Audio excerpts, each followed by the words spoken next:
అందరికీ హాయ్ అండి. Harihara Veeramallu premiere show చూడడం జరిగింది. చాలా చాలా బాగుందండి. పవన్ కళ్యాణ్ గారి ఇంట్రడక్షన్ సీన్కి మీరు తెచ్చుకున్న పేపర్లన్నీ అయిపోతాయి. సినిమాలో ఇంకా హై ఇచ్చే సీన్లు చాలా చాలా ఉన్నాయన్నమాట. ముఖ్యంగా క్లైమాక్స్లో పవన్ కళ్యాణ్ గారు కంపోజ్ చేసిన ఫైటు, దాని వెనక కీరవాణి గారు ఇచ్చిన బ్యాక్గ్రౌండ్ స్కోరు లిటరల్గా మీ అందరికీ గూస్ బంప్స్ తెప్పిస్తాయి. ఆ హైతోనే మీరు అందరూ థియేటర్ నుంచి బయటకు వస్తారు. ప్రతి ఒక్కరూ కూడా ఫ్యామిలీతో వెళ్ళి వీరమల్లు చేసిన పోరాటాన్ని థియేటర్ ఎక్స్పీరియన్స్ చేయాలని మనస్ఫూర్తిగా కోరుకుంటున్నాను.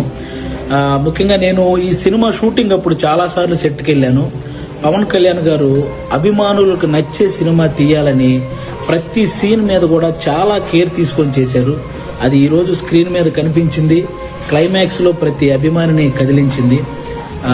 ముఖ్యంగా ఆయన అంటే ఎప్పుడో ఒకసారి అభిమానుల కోసం ఒక హిట్ దేవుడు అని కోరుకుంటే గబ్బర్ సింగ్ వచ్చింది.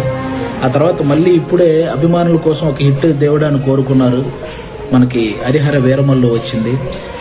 మీరు ఆఫ్ స్క్రీన్లో ధర్మం కోసం పోరాడిన పవన్ కళ్యాణ్ గారిని చూశారు. ఆన్ స్క్రీన్లో ధర్మం కోసం పోరాడుతున్న హరిహర వీరమల్లును కూడా చూసి ఎంజాయ్ చేయాలని మనస్ఫూర్తిగా కోరుకుంటున్నాను. మీరు గమనించే ఉంటారు, ఆయన సినిమా జీవితంలో ఎప్పుడు ఇవ్వనన్ని ప్రెస్ మీట్లు, ఎప్పుడు చేయనన్ని ఇంటర్వ్యూలు, అలాగే 2 ప్రీ రిలీజ్ ఈవెంట్లు, ఇవన్నీ ఓన్లీ సినిమా కోసం నిలబడ్డమే కాదు, ఏఎం రత్నం గారు అనే ఒక మంచి ప్రొడ్యూసర్ కోసం నిలబడ్డమండి. నిజంగా ఆయన భారతదేశం గర్వించదగ్గ సినిమాలు ఎన్నో తీశాడు. తెలుగు, హిందీ, తమిళ్ పెద్ద పెద్ద హీరోలతో పెద్ద పెద్ద హిట్లు ఇచ్చారు.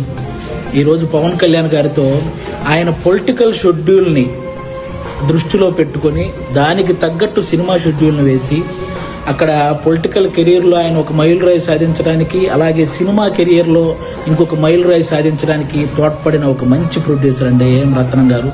ఆయనకు కూడా మనందరం అండగా నిలబడాలని కోరుకోవటం కాదు, వేడుకుంటున్నాను.